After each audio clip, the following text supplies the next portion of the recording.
রামায়ণ কি জিনিস জেনে না। পৃথিবীর বুকেতে এমনও দেশ আছে যেখানে মহাভারত কি জিনিস জানে না। পৃথিবীর বুকেতে এমনও দেশ আছে যেখানে জিন্দাবেস্তা কি জিনিস জানে না। পৃথিবীর বুকেতে আল্লাহর কসম করে বলছি এমনও দেশ আছে ইনজিল কি জিনিস জানে না, জবুর কি জিনিস জানে না, কুরআন কি জিনিস জানে না, ওল্ড টেস্টামেন্ট কি জিনিস জানে না, নিউ টেস্টামেন্ট কি জিনিস জানে না, বাইবেল কি জিনিস জানে না।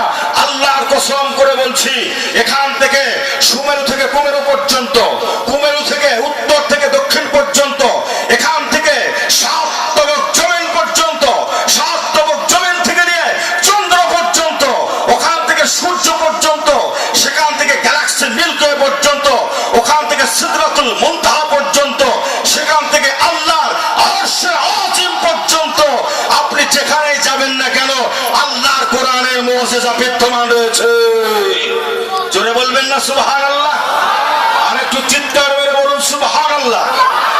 আল্লাহর কোরআনের মুজিজা আজ থেকে ১৫০০ বছর আগে জ্বলন্ত কোরআন এসেছিল বটে, কিন্তু সেই কোরআন